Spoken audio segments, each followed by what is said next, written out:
इस Arya Samaj green park में गीता के संदेश इस पर विशेष चर्चा करने जा रहे हैं और आज का मुख्य विषय है योगः कर्मसु कौशलम्। इसकी दो प्रकार की व्याख्या की गई है। अगर आप योग करना चाहते हैं तो आपके जो कर्म में कुशलता है वो योग है और दूसरा कुशलता पूर्वक किया हुआ कर्म ही योग है। इन दोनों ही व्याख्याओं को अगर हम एक ध्यान से सोचें, चिंतन करें तो गीता के अध्याय में दूसरे अध्याय का ये 50वां मंत्र है, 50वां सूत्र है, 50वां संदेश है, जिस पर श्री कृष्ण महाराज ने समस्त संसार के कल्याण के लिए इस शब्द का उच्चारण किया।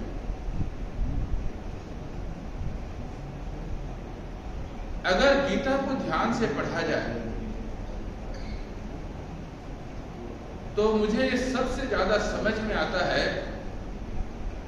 ये किसी भी व्यक्ति को ऊर्जा से परिपूर्ण करने की शक्ति और क्षमता रखता है। अंग्रेजी में इसे कहते हैं मोटिवेशनल स्पीच। गीता में पूरी की पूरी गीता यही है। आज बड़े बड़े जो कंपनियां हैं वो एक काम करती है और जनता के बीच में भी एक काम किया जाता है।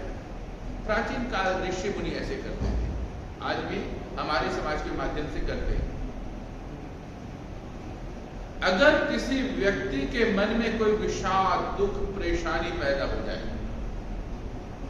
परिवार में परेशानी है, समाज में परेशानी है, अपने व्यक्ति से परेशानी है, अपने स्वास्थ्य से परेशानी है, अपने किसी कार्य की वशात परेशानी है, तो हम क्या करते हैं? इन ग्रंथों का सहारा लेते हैं या जो इन ग्रंथों का अध्ययन करते हैं, चिंतन करते हैं, मनन करते हैं, उनके पास जाकर के अपने विचार को रख करके उसमें रास्ता ढूंढते हैं। तो इसको समझने के लिए सबसे पहले इस तरीके से देखा जाए, कौरव और पांडव दोनों ही एक परिवार के सदस्य हैं। एक के मन में स्वार्थ और अहंकार जाग चुका है। उस स्वार्थ और अहंकार से अपरितुष्ट होकर के या उसके फल को प्राप्त करते हुए वनवास में रहने के पश्चात एक ही तमन्ना रखते हैं कि छोटा सा हिस्सा हमारे को मिल जाए, क्योंकि हम इसी परिवार के सदस्य हैं। लेकिन मना कर दिया गया, नहीं माना गया। अब सबसे बड़ी बात क्या हो जाती है? महाभारत नाम का एक महायुद्ध प्रारंभ होता है दो पक्षों में। एक तरफ छोटी सी सेना है और दूसरी तरफ बहुत बड़ी सेना है, कौरवों की सेना। लेकिन दोनों के मध्यस्थता करने के लिए सामने में महर्षि वेदव्यास ने किसको रखा? श्री कृष्ण महाराज। कैसे रखा? युद्ध के लिए दोनों तैयार हैं, लेकिन कृष्ण के मन में छोटा सा विषाद आ जाता, दुख आ जाता है। लगता है कि मुझे जिस राज्य के लोभ से, लालच से मैं इतना बड़ा युद्ध करने जा रहा हूं, उसके पीछे कोई ना कोई मेरा व्यक्तिगत स्वार्थ है। मुझे राज्य चाहिए। अगर मैं राज्य मुझे मिल जाता है तो अपने ही परिवार के लोगों का मैंने खून बहा रखा है, जिनके चरणों में बैठ करके, गुरु द्रोणाचार्य के चरणों में बैठकर मैंने शिक्षा की, शिक्षा प्राप्त की है। जिस दादा भीष्म पितामह के साथ मैंने खेला है, जिस अपने चचेरे भाइयों के साथ मिल करके हम लोग खेलते थे, बचपन के बाल लीलाएं की हैं, आज मैं अपने धनुष से, जिसके मैंने अनेक वर्षों से तपस्या प्राप्त करके इस धनुर्विद्या में महारत हासिल किया है, इसके माध्यम से उनके ऊपर अग्नि के बाणों की वर्षा करूंगा, भिन्न भिन्न प्रकार के बाणों की वर्षा करूंगा, उनके शरीर को छिन्न और विच्छिन्न कर दूंगा, और उससे जो मुझे फल प्राप्ति होगी, इससे तो अच्छा यह है मुझे कहीं भक्ति कर लेना चाहिए। इस भक्ति से भी वो प्राप्त होगी जो राजयोग से प्राप्ति होती है। मैं राजा बन करके समस्त प्रजाओं के कल्याण के हित के लिए जो कार्य करूंगा वो राजयोग कहलाता है। और अंत में मुझे जो पुण्य फल की प्राप्ति होगी उसका नाम ही मोक्ष रूपी सुख है, अगर मैं भक्ति योग करता हूं। तो पर भी मुझे भक्ति के माध्यम से उस परमात्मा की दिव्य शक्ति, दिव्य ऊर्जा की प्राप्ति होगी। इसको छोड़ करके क्यों ना मैं भक्ति योग करूं, क्यों मैं इस सब युद्ध में मारा इसमें खून खराबा करने जाऊं। इतना ही नहीं, उनके अंदर विषाद पैदा हो जाता है, दुख पैदा हो जाता है। जिस शरीर में ऊर्जा थी, जिस शरीर में क्रांति थी, जिस शरीर के अंदर एक हुंकार भरने से न जाने कितने लोगों का एक दिन में वध हो जाता है, उसके अंदर विषाद पैदा हो गया, दुख पैदा हो गया। शरीर में ताकत नहीं रही कि धनुष को उठा सको। वो कहते हैं वे पधुश्च शरीरे में रोम हर्षश्च जायते। इन लोगों को देख करके मेरा शरीर कांप रहा है, धनुष को उठाने की ताकत नहीं हो रही है, मेरे रोम रोम में एक विषाद दुख पैदा हो रहा है। रोम हर्षश्च जायते, मैं नहीं कर सकता, मैं शांत बैठ जाऊंगा। कृष्ण ने बड़े तिरछी निगाहों से उनकी तरफ देखा, मुस्कुराए, मुस्कुरा करके कहा, अर्जुन आज तुम क्षत्रिय धर्म का पालन करने के लिए आए हो और क्षत्रिय धर्म से पीछे हट रहे हो। क्षत्रिय का कर्तव्य होता है, काम होता है। अगर संसार में अत्याचार हो रहा हो, अनाचार हो रहा हो, उसको समाप्त करना तुम्हारा कर्तव्य, तुम्हारा काम है। अगर किसी में स्वार्थ और अहंकार जाग गया हो, उस अहंकार की पट्टी बनने पर उसको सत्यता नजर नहीं आ रही हो, तो उसको समाप्त करना तुम्हारा कर्तव्य, तुम्हारा कार्य है। अर्जुन ने कहा कि कृष्ण महाराज, मैं जानता हूं तुम्हारे अंदर जो वचन आ रहे हैं दिव्य वचन है। मैं इस आवाज को सुन करके मुझे ये लग रहा है कि साक्षात परब्रह्म की आवाज आ रही है। मुझे तुम्हारी आवाज को मानने को मजबूर होना पड़ रहा है। न जाने तुम किसी ऊर्जान्वित होकर के बात कर रहे हो, कौन सी शक्ति से ओतप्रोत होकर के बात कर रहे हो। मुझे लग रहा है स्वयं परब्रह्म बोल रहा है। लेकिन मैं सच्चाई बताऊं, मैं भक्ति योग को स्वीकार कर सकता हूं, ज्ञान योग को स्वीकार सकता हूं। तुम मुझे कितने भी ज्ञान दे दो, मैं इसको स्वीकार कर लूंगा गुरु मान करके, पर मैं युद्ध नहीं करूंगा। अब अंत में क्या होता है, दुनिया में बहुत सारे योग हैं। ध्यान योग है, राजयोग है, कर्म योग है, लेकिन उन्होंने क्या किया, सबको समझाया। समझाने के पश्चात एक एक करके समझाते हुए क्या कहा, जिस शरीर को देख रहे हो इसको थोड़ा सा गहराई से देखो। तुम्हारा संबंध किसके रहने से होता है इस शरीर में? उसने कहा कि आत्मा के रहने से संबंध होता है। और किसके रहने से तुम्हारे अंदर विषाद पैदा होता है, किसके रहने से तुम्हारे अंदर ऊर्जा पैदा होती है? तो उसने कहा कि मेरा मन है, मन के अंदर इतनी शक्ति ऊर्जा है, मन जाग गया तो उस धरती को हिला देगा, और मन सो गया तो मैं चुपचाप किसी किनारे में बैठ जाऊंगा। बस मैं यही समझाना चाहता। आज वही तुम्हारा मन है जिसके अंदर धरती को कपाने की ताकत रखता है। वही तुम्हारा मन जो है एक विषाद से ग्रस्त होकर के चुपचाप बैठ गया। बोले कैसे? महाभारत का युद्ध हो रहा था।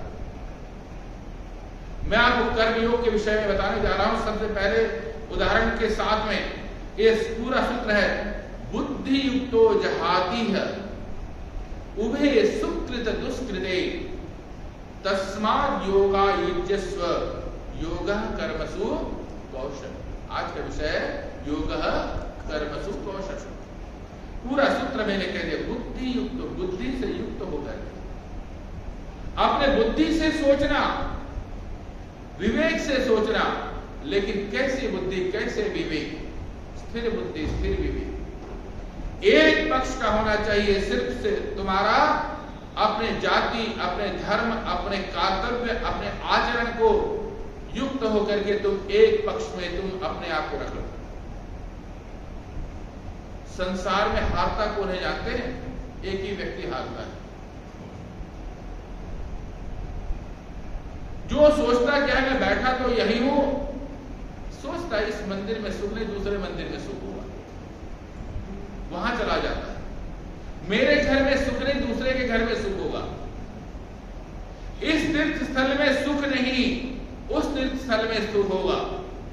इस व्यक्ति के जान में सुख नहीं, उस व्यक्ति के जान में सुख होगा। मेरे घर में सुख नहीं, दूसरे के घर में सुख होगा। ऐसा जो व्यक्ति कल्पना करता है, एक पक्ष में अपने विचार को नहीं रखता, वही व्यक्ति जीवन में हारता है। लेकिन ये क्या कह दिया? उभे सुकृत दुष्कृत, तुम कुछ भी कर्म कर रहे हो, तुम्हारे से अच्छा कर्म और सुकृत अच्छा कर्म हो रहा हो। अगर गलती से तुम ऐसे कर्म कर रहे हो जो अध्यात्म की परिपाटी के लिए ना हो, सिर्फ सांसारिक उन्नति के लिए हो, वो भी एक कर्म है। लेकिन दोनों के लिए एक ही बात कही। क्या बात कही?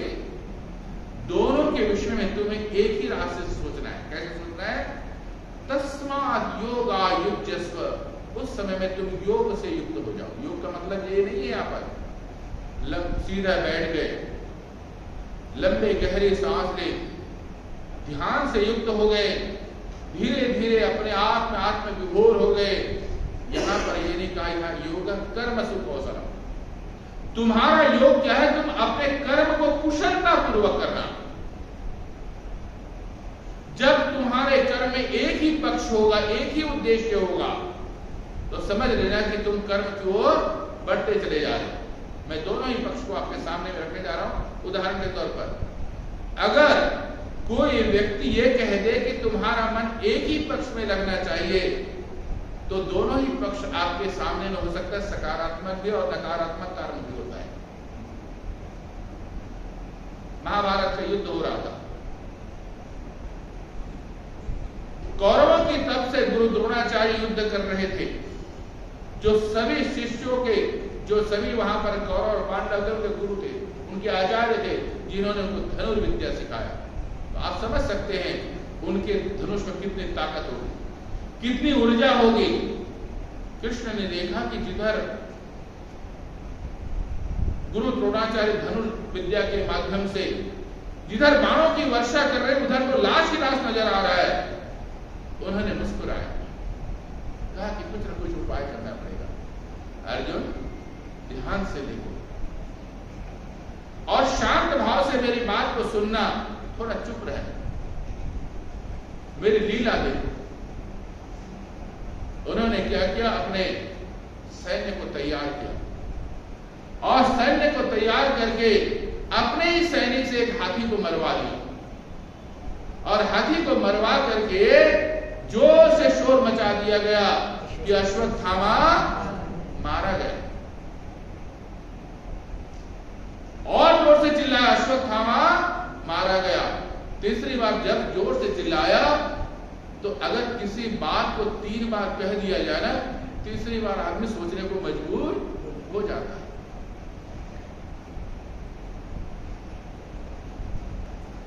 पुरानी कहानी सुनी होगी आप लोगों ने। एक व्यक्ति बहुत सुंदर बछड़ा खरीद करके ले जा रहा था। किसी को लालच आ गया, 3 दोस्तों को। बोले, इतना सुंदर बछड़ा तो देखने को नहीं मिला, बड़ा खूबसूरत है। तीनों ने बड़ी चालाकी की।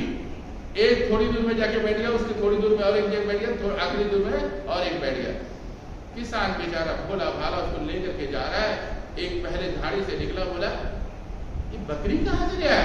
लेकिन बकरी है तो बहुत सुंदर, क्या इसकी कर काटी, क्या रंग रूप है, क्या आकृति है? बोला, अरे पागल, बछड़ा है बछड़ा। मैंने पुराने जमाने की बात है, उस जमाने में मैंने 50 रुपए में खरीदा था। कहानी आज के लिए बहुत पुरानी की है, इसलिए वही रेट बताया जा रहा है जो पुराना रेट है।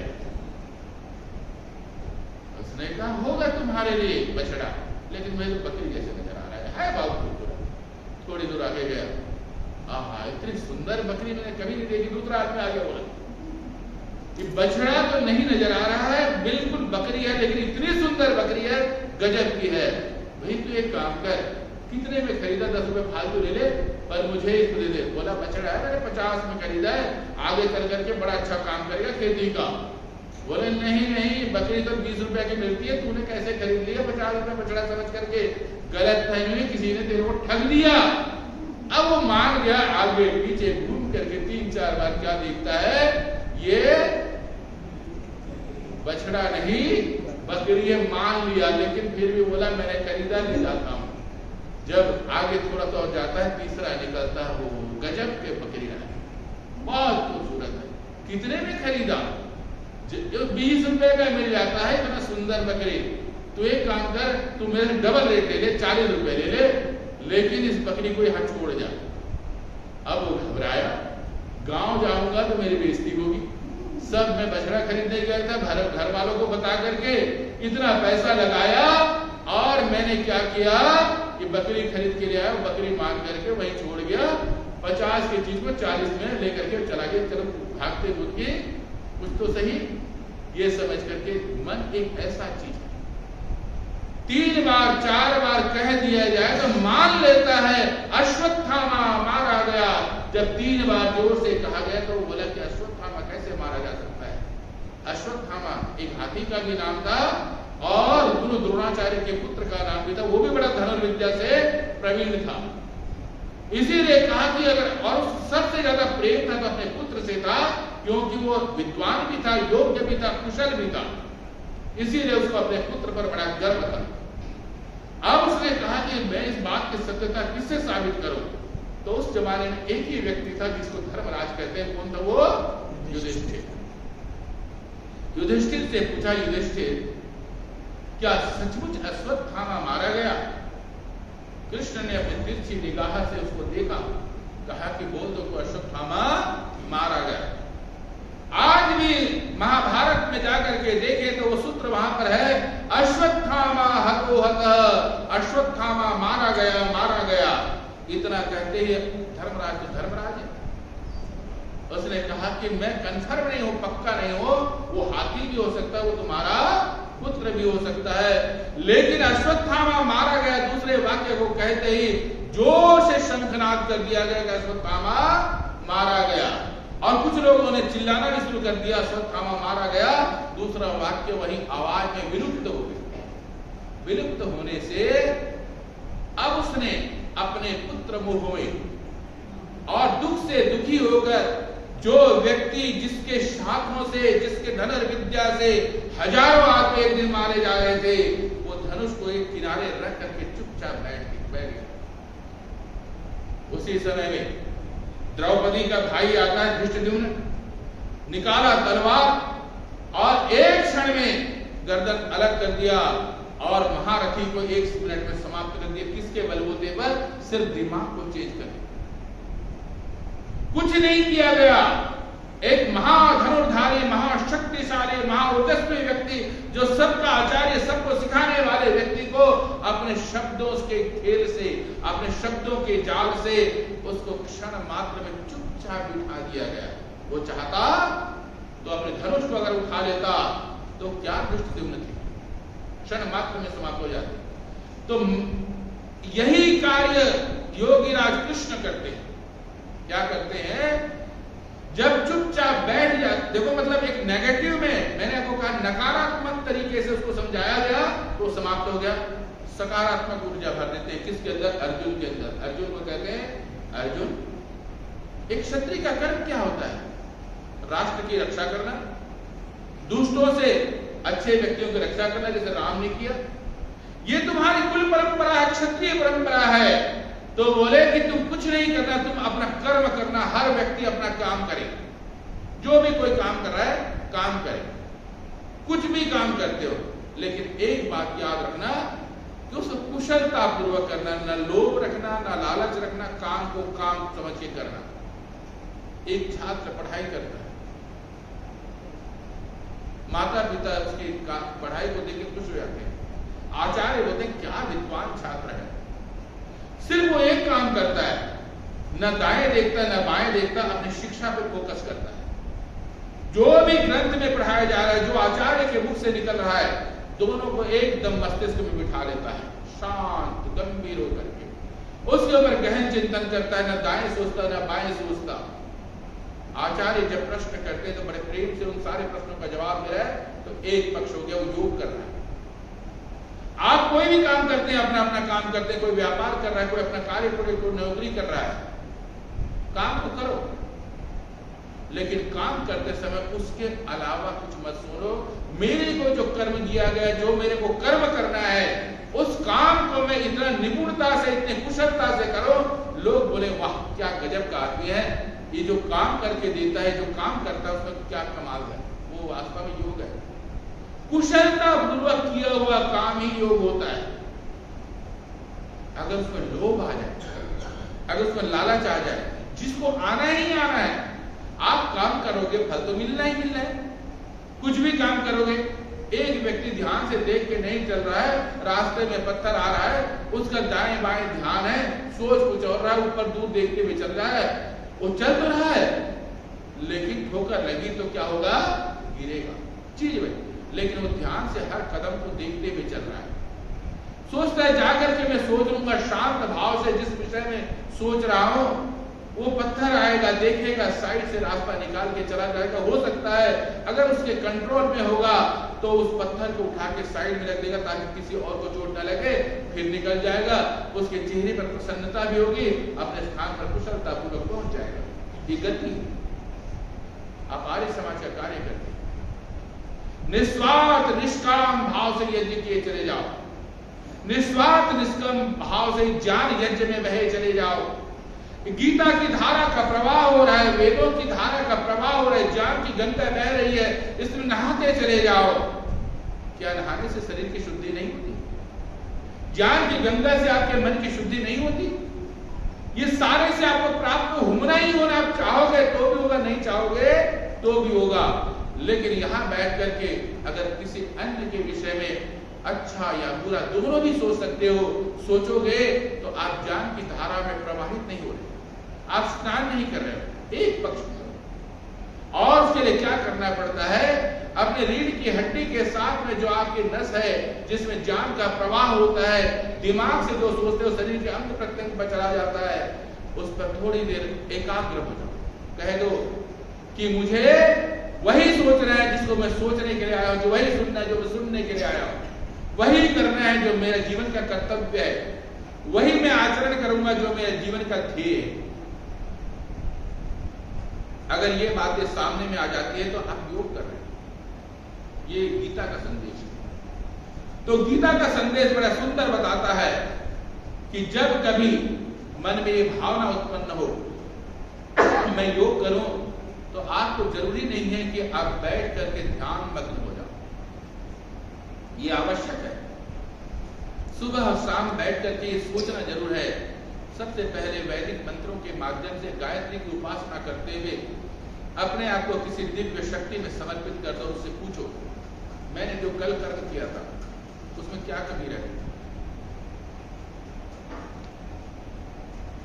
जो मैंने कल किया था उसमें कोई भी कमी रही हो, हे दिव्य शक्ति, हे महान ऊर्जावान शक्ति, मुझे संप्रेषित कर दो, मुझे भेज दो उधर, जिधर से मैं शुभ कर्म कर सकूंगा, जिधर से मैं समझ सकूंगा कि मेरा कर्तव्य क्या है, मेरा आचरण क्या है, मेरा व्यवहार क्या होना चाहिए, मेरा परिवार के लिए व्यवहार क्या होना चाहिए, मेरे अपने समाज साथियों के लिए व्यवहार क्या होना चाहिए, अपने मित्रों के लिए क्या व्यवहार होना चाहिए, कैसी भाषा होनी चाहिए, अपने कर्तव्य कर्म को करते हुए अपने लोगों के लिए कैसा व्यवहार होना चाहिए, अगर कुछ कमी रह गई तो सुधार दे और उसको मैं अपना बस ये कर रहे तो आप योग कर रहे। इसीलिए गीता को सर्वश्रेष्ठ ग्रंथ इसीलिए कहा गया। आप जो काम कर रहे हैं उस काम में योग बताता है, वो यही नहीं बताता कि जाकर के शांत होकर के कहीं बैठ जा। हर व्यक्ति को अपने अपने कर्म करना है। यजुर्वेद में एक बहुत सुंदर सा सूत्र आया, 40 अध्याय। 40वें अध्याय के 40वें अध्याय को योग दर्शनकारों ने, ऋषियों ने चिंतन किया, कहा ये कर्म का वेद है, कैसे काम करना चाहिए, कैसे काम नहीं करना चाहिए। तो मन में प्रश्न आया कि हम क्यों करें? भगवान ने हमें दिया है, वही हमारे को खाना देगा, इतनी प्रकृति का सब कुछ देगा, हम ज्यादा क्यों करें? तो वहां आता है ओम क्रतुस्मर। जब तुम ओम की उपासना करो तो एक बात का ध्यान रखना कि तुम्हारा नाम क्रतु है। क्रतु किसको बोलते हैं? कर्म करने वाले को क्रतु करते। मनुष्य का जन्म जब होता है तो कर्म करने के लिए ही होता है, लेकिन कर्म का फल किसी और के पास होता है। उसने नियम भी बना रखे हैं। 3 प्रकार का कर्म होता है, एक संचित कर्म, एक क्रियमाण कर्म और एक तात्कालिक होता है। संचित का मतलब आप ये ध्यान रखना, पिछले जन्म जन्मांतरों से जो भी कर्म करते चले जा रहे हैं, धीरे धीरे उसको इकट्ठा करते चले जा रहे हैं। इसीलिए हर व्यक्ति के मन में अलग अलग तरीके से काम करने की भावना होती है। एक ही क्लास में एक ही प्रकार की शिक्षा पाने वाले 40 विद्यार्थी या 50 विद्यार्थी बैठे हैं, एक लेक्चरर एक ही टॉपिक पर, एक ही सब्जेक्ट पर भाषण दे रहा है। वो कह रहा है कि तुम इस संसार में उतरोगे, शिक्षा को पूर्ण प्राप्त करने के पश्चात तुम इस प्रकार का व्यापार करोगे तो इस tariके से तुम सफलता को हासिल करोगे। लेकिन 50 के 50 व्यक्ति अलग अलग तरीके से काम करते हैं। शिक्षा एक, स्थान एक, उपदेश देने वाला व्यक्ति क्यों? संचित जो कर्म है इकट्ठा किया हुआ, जो हम लोग पिछले जन्म से दिमाग में लेकर के आए हैं, और वो धीरे धीरे हमारे को उधर भेजता है, जो उधर प्रेरित करता है जाने के लिए जिधर हम जाना चाहते हैं। कई बार वो अच्छा रास्ता भी होता है, कई बार बुरा भी हो सकता है। और सबसे ज्यादा संचित काम होता है, पता होना चाहिए, हमारे दिमाग में। दिमाग में सोचने की ताकत है। दिमाग के 3 हिस्से हैं, अगला हिस्सा, बीच का हिस्सा और सबसे लघु हिस्सा, लघु मस्तिष्क। अग्र मस्तिष्क, मस्तिष्क और लघु मस्तिष्क। थोड़े दिन पहले मैं इसके ऊपर चिंतन कर रहा था। जिसकी सोच आगे की तरफ ज्यादा होता है वो थोड़ा कठोर होता है, कठोर भाषा बोलता है, तत्काल रिएक्ट करता है। कुछ सोचने से पहले में सामने कोई आदमी जा रहा हो, खड़े होकर के सबसे पहले लड़ना शुरू कर देगा, अपनी भाषा पे कंट्रोल नहीं रखेगा। लेकिन मध्य मस्तिष्क वाला क्या करेगा? मस्तिष्क वाला सोचेगा, समय लेगा, मुझे बोलना चाहिए या नहीं बोलना चाहिए, कितना बोलना चाहिए, कितना नहीं बोलना चाहिए, और बोलूं तो किस भाषा में बोलूं और ना बोलूं तो किस। और तो लघु मस्तिष्क को मन भी कह सकते हैं, वो आपको प्रेषित करेगा और वैसे ही तरीके से आपको शरीर को रिएक्ट करने के लिए कहेगा। क्रोध में रहोगे तो जोश से बोलेगा, शांत रहोगे तो चुपचाप बोलेगा। वो उसके हिसाब से शरीर को कर्म कराता है। इसीलिए आजकल एक बहुत बड़ा साइंस डेवलप हुआ है। इसमें कम से कम 24 जगह ऐसे इलेक्ट्रॉन मशीन लगा दिया जाता है जो आपके बिजली की जो पावर, सोचने की ताकत को, जैसे आप सोचते हो उसको कंप्यूटर में दिखा देता है। कहीं से कुछ नहीं। अगर वो कहेंगे आपके पुत्र का नाम लेने के लिए कहेंगे तो आपका दिमाग के अंदर की बिजली जल जाएगी, उसका रूप देखोगे, उसका व्यवहार देखोगे, उसके विषय में सोचोगे। लेकिन किसी एक ऐसे व्यक्ति का नाम ले लिया जाए जो तुम जानते ही नहीं हो, तो तुम्हारा दिमाग में ताकत आएगी, खिंचाव आएगा, उसके बारे में जानने की कोशिश करोगे, नकली कल्पना करोगे और नकली व्यवहार करोगे, तो वहां बिजली नहीं जलने वाली, तुम्हारा एनर्जी जो है कम नजर आएगा। इस पर मशीन बना, सोचने की ताकत।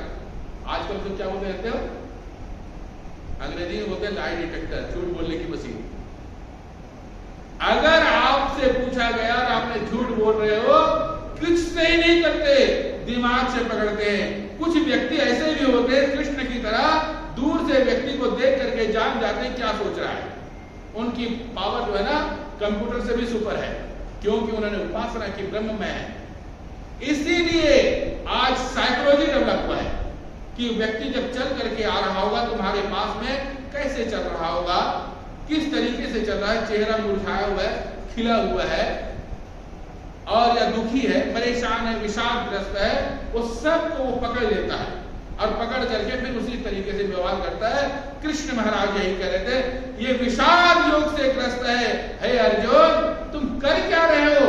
तुम तो क्षत्रिय हो, उसके अंदर बल जगाने की कोशिश कर रहे हैं, सकारात्मक ऊर्जा जगाने की कोशिश कर रहे हैं कि तुम जिस स्कूल में पैदा हुए हो वहां तुम्हारे को दूसरा काम नहीं सिखाया गया, बचपन से तुम्हारे को धनुर्विद्या सिखाया गया। तुम क्षत्रिय हो, तुम राजकुल में पैदा हुए, जानो तो सही तुम हो कौन, तुम्हारे अंदर ताकत क्या है। अब इस चीज को जब वो पहचान जाता है तो वो क्या कहता है कि मैं क्षत्रिय हूं। उठा लेता है धनुष, उठा लेता है धनुष, कहता है ये बताओ, मेरे अंदर तुमने ताकत भर दी, मेरे अंदर तुमने ऊर्जा भर दी, तुमने बता दिया कि मैं अर्जुन हूं और मैं क्षत्रिय हूं, तुमने धनुर्विद्या सीखी है, तुम्हारे पास कोई भी व्यक्ति नहीं टिक सकता। बोले क्या करो? बस कुछ भी मत करना, सिर्फ एक काम करना, आगे जो सामने दिख रहे हैं उनके बारे में नहीं सोचना, तुम्हारा काम क्या है, इस काम को करना। तुम युद्ध में हो तो सिर्फ युद्ध करना। अगर तुमने किसी को देख लिया, किसी को समझने की कोशिश की, अगर तुम्हारा दिमाग दाएं या बाएं सोचने लग जाए, हिल गया, तो तुम समझ लेना योग नहीं कर रहे हो। इसीलिए क्या, कर्मसु कौशलम, तुम अपने काम को कुशलता पूर्वक निभाते चले जाना और कुछ भी मत करना, बाकी मैं बैठा हूं, मैं देख लूंगा। आप यज्ञ कर रहे हो, ध्यान से वैदिक मंत्रों के माध्यम से उच्चारण हो रहा है, आचार्य मंत्रों का उच्चारण कर रहे हैं, आप हवि लेकर के आहुति दे रहे हैं, मन में संकल्प ले गए हैं निष्काम भावना से, तो ब्रह्म क्या कहता है कि तुम्हारा काम यज्ञ करना है, बाकी मैं देख लूंगा, सुगंधि भी मैं दे दूंगा, तुम्हारे दुखों को भी मैं दूर करूंगा, तुम्हारे परेशानियों को भी मैं दूर करूंगा। तुम निष्काम भाव से यज्ञ किए जाओ, तुम निष्काम भाव से कर्म किए जाओ। अर्जुन ने कहा मुझे बात समझ में आ गई। तो उसी समय में क्या कहता है, यत्र ब्रह्म च क्षत्रम च सम्यं च उचरतस्स, जहां पर कृष्ण की ब्रह्म शक्ति और जहां अर्जुन की ऊर्जावान क्षत्रिय शक्ति जहां इकट्ठा हो जाती है, दुनिया की कोई ताकत उसको हरा नहीं सकती। इसी प्रकार से जिस समय में तुम्हारे मन में, मस्तिष्क में दुविधा आ जाए, विचार गलत सलत आ जाए, तो उस समय में क्या करना, अपने मस्तिष्क को ऊर्जावान कर देना। सोचना हो किस चीज से तुम्हारे दिमाग में बल्ब जल जाता है, किस चीज से तुम्हारे अंदर ऐसे लगा नजर आएगा कि मेरे अंदर एक प्रकाश, एक में ज्योति नजर आ रही है। देखना अपने अंदर, जिस दिन देख लोगे उस दिन समझ लेना कि तुमने योग नहीं, योग को किया है, तुमने गीता को माना है, तुमने अपना कर्म किया है। अगर कोई व्यक्ति गलत काम करने जा रहा हो, उसे पता हो कि मैं जो काम करने जा रहा हूं असामाजिक काम है, गलत काम है, जब उसके विषय में फोकस करना शुरू कर देगा, सोचना शुरू कर देगा, क्या यह अच्छा कर्म है या बुरा कर्म है, लेकिन मुझे तो अच्छा कर्म करना है जिससे मैं समाज के सामने में सीना तान के बता सकूं कि देखो मैं ये शुभ काम करके आया। तो उस समय में अपने आप तिरोहित हो जाएगा दुष्ट, जरूरत नहीं बताने के लिए। इसीलिए कहा सुकृत अच्छे कर्म करते समय में, दुष्कृत बुरे कर्म करते समय भी तुम्हारे को योग युक्त होकर के करना है। अपने आप को ज्ञान की अग्नि से घिस लेना है। अपने आप को अग्नि से, जैसे आप हवि से देते हो, अग्नि तेजो में होता है, ओजो में होता है, ब्रह्म में होता है, और वो आपके दिए हुए हवि को जला देता है।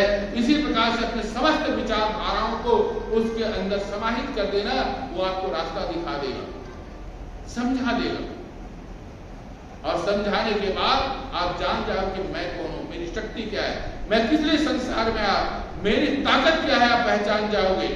और जिस समय पहचान जाओगे तो ऑटोमेटिकली गीता कहेगा तुम वास्तव में ऊर्जावान, उत्साहित हो अपने कर्म को करने के लिए। एक बार आपके घर में फंक्शन होता है, ध्यान देना, कुछ लोग ऐसे होते हैं भाग भाग के काम करते रहते हैं। कुछ लोग क्या करते हैं, शांत होकर के बैठ के देखते थे, कुछ मात्र एंजॉय करते हैं, कुछ थोड़ा जलते रहते हैं अंदर अंदर। इतने बड़े फंक्शन, अच्छा हम तो इसी ऊपर करके दिखाएंगे। तो सारी की सारी ऊर्जाएं कहीं क्या हो रहा है, कहीं नकारात्मक में जा रहा है, कहीं शांत होकर के बेकार जा रहा है। लेकिन मन देख करता है उसको, जो व्यक्ति भाग भाग करके काम कर रहा है उसको देखने का मन करता है, उससे बात करने का मन करता है, उसे सोचने का मन करता है। ऐसे ही आप आगे समाज में आते हो, जब आपके यहाँ बहुत बड़ा उत्सव होता है, हर व्यक्ति जूझ जाओ, लग जाओ अपने अपने कर्म को करने के लिए, एक दूसरे का सम्मान देने के लिए। देखो कितना आनंद आता है। इसी को कहते हैं स्वधर्म, अपना धर्म, अपना कर्तव्य, अपना आचरण। स्वधर्म धर्म श्रेय, अपने कर्म के लिए आप अपना धर्म बना दो, उसी को कर्म बना दो, उसी को धर्म बना दो। और लेकिन ये जानो कि मैं कर रहा हूं, मैं क्यों कर रहा हूं, मुझे कुछ नहीं करना है, जिसमें आनंद लेना है। फल की प्राप्ति होनी है। भोजन करोगे तो ऊर्जा मिलेगी ही मिलेगी, लेकिन अगर मुस्कुरा करके करिए, आप क्या बात है प्रभु, तूने कमाल की चीज दी है, इसको मैं खाऊंगा तो मुझे ऊर्जा मिलेगी, थोड़ा मुस्कुरा देना, खा लेना, उसके बाद देखना वो उसमें डबल ऊर्जा पैदा हो जाएगी। बोले ये क्या बनाया, ये क्या तरीका है, ये कोई बरसने का तरीका है, खाने का टाइम है, खाना बचेगा, ऐसा ना हो कि बाद में मेरे पेट में दर्द हो जाए। ये भावना ले लेना और उसके बाद देखना वही वही जो मन में सोचा था वो सब हो जाएगा। ऑटोमेटिक चीज है, कुछ करने की जरूरत नहीं है। तो इतना सुंदर बात किसने कहा है, तो सिर्फ गीता में कहा है, उभे सुकृत दुष्कृते, आप अपने कर्तव्य को सही तरीके से आचरण करना और फिर देखना कि आपकी क्या ऊर्जा है, क्या शक्ति है। मेरे पास 2-3 कथाएं पर आज नहीं सुनाऊंगा क्योंकि समय हो रहा है। तो मैं चाहता हूं कि अगली बार फिर इस विषय में कभी चिंतन करेंगे, लेकिन एक शब्द में ध्यान दीजिए, कभी जब आप भी कुछ करना उससे पहले अपने आप को तैयार कर लें कि मैंने काम करना है, मुस्कुराना है, खुल करके काम करना है। चलते समय मेरे हर कदम पे उत्साह होना चाहिए, उमंग होना चाहिए, मेरे हर हाथ में उमंग होना चाहिए। कोई मुझे देखे तो खुश हो जाए, मेरे चेहरे को देख करके खुश हो जाए, मैं थोड़ा सा हल्का सा मुस्कुरा सकूं और फिर मैं अपने काम को करते चले जाऊं, तो उसी समय से आपका योग प्रारंभ हो जाता है। ये किसने कहा, अगर किसी ने कहा तो कृष्ण महाराज ने कहा है। और इसीलिए गीता को गीता कहा जाता है। इसीलिए गीता को क्या कहा जाता है, ऊर्जा देने की ताकत, कर्म करने की ताकत। एक सोए हुए व्यक्ति को उसने जगा दिया और जगा करके उसने वीर को पर विजय प्राप्त कर लिया। तो आप और हम क्यों नहीं प्राप्त कर सकते, कर सकते। इसीलिए गीता को अध्ययन करना चाहिए। ओम